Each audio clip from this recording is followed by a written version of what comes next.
السلام علیکم ورحمۃ اللہ وبرکاتہ۔ معزز ناظرین، موجودہ زمانے کے اندر ہر شخص جو ہے خود پر ہی خرچ کرنا چاہتا ہے۔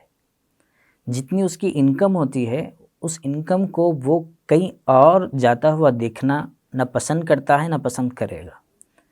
یعنی اس کا مطلب یہ ہوا کہ میری جتنی تنخواہ ہے میں یہ چاہتا ہوں کہ مجھ پر ہی خرچ ہو، میرے گھر کے اندر ہی خرچ ہو، مجھ سے باہر نہ جائے۔ ایسا اگر خیال ہے، ایسی اگر سوچ ہے تو یہ اسلامک سوچ نہیں ہے۔ اسلام تو یہ کہتا ہے کہ آپ خرچ کریں اللہ کے راستے میں، مستحق افراد کو دیں تاکہ وہ اپنی ضروریات پوری کر لیں۔ اور یہ دینا ایسے ہی نہیں ہے، بلکہ قرآن پاک کے اندر تو اللہ تعالیٰ نے یہ بات ارشاد فرمائی ہے کہ تم اگر دو گے تو ایسی صورت میں تمہارے دی ہوئی پوری چیزیں ہم آخرت میں تمہیں اس سے دگنا اور اس سے 10 گنا اللہ تعالیٰ ہمیں عطا کریں گے۔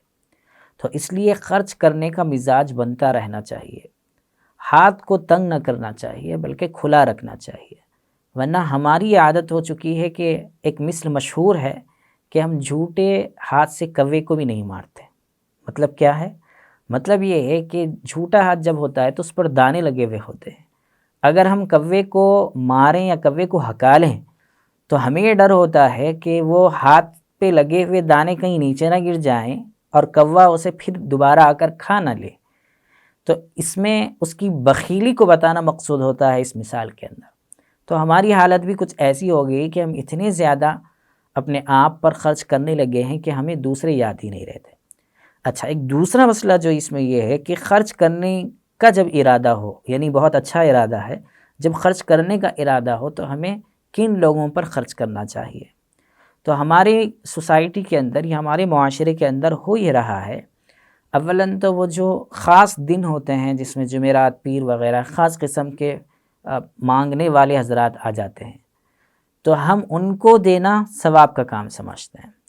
یہاں پر ایک بات یاد رکھنی چاہیے کہ جو مانگنے کے لیے آتے ہیں باضابطہ وہ ٹرینڈ ہوتے ہیں بہت زیادہ، یعنی ان کو اگر ہم دے دیں کبھی اور ان کے پیچھے جائیں اور ان کے گھروں کو دیکھیں تو اندازہ ہوگا کہ ان کے گھر تو ایسے ہیں کہ ہم ان کے پاس جا کے مانگنے لگیں۔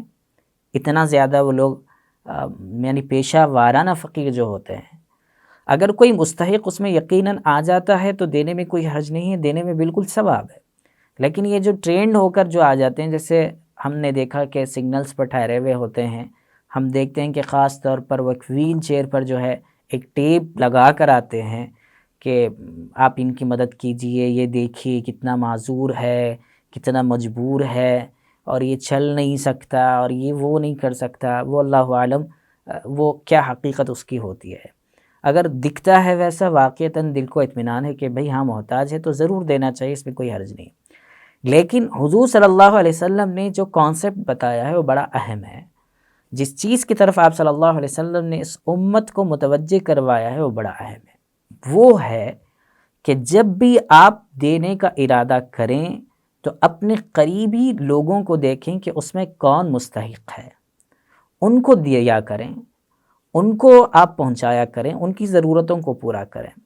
ہمارے یہاں ہوتا یہ ہے کہ محلے میں جو لوگ غریب قسم کے ہوتے ہیں وہ آ جاتے ہیں، وہ اپنی ضرورت کو رکھتے ہیں تو دینے والے ان حضرات وہ لوگوں کو دے دیتے ہیں، ان کی ضروریات پوری ہو جاتی ہیں۔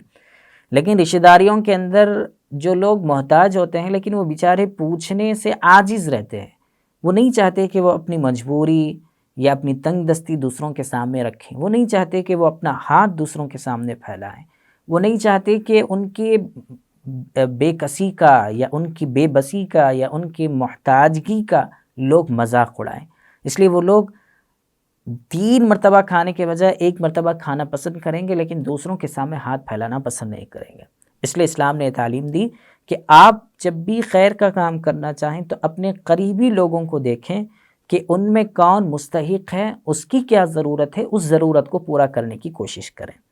چلیے، اس سلسلے میں بڑی اچھی حدیث آپ صلی اللہ علیہ وسلم کی ملتی ہے اور بہت ہی یعنی ایک اطمینان دلانے والی اور لوگوں کے ذہنوں کو متوجہ کرنے والی حدیث ہے، جس میں آپ صلی اللہ علیہ وسلم نے فرمایا الصدقۃ علی المسکین صدقہ، کہ اگر جب تم کوئی صدقہ کرتے ہو مسکین پر، محتاج پر، جو تمہارے رشتہ داروں میں سے نہیں ہوتا، تو اس پر ایک اجر ہے صدقہ، الصدقۃ علی المسکین صدقہ، کہ ایک مسکین پر صدقہ دے دینا ایک اجر کا باعث ہے۔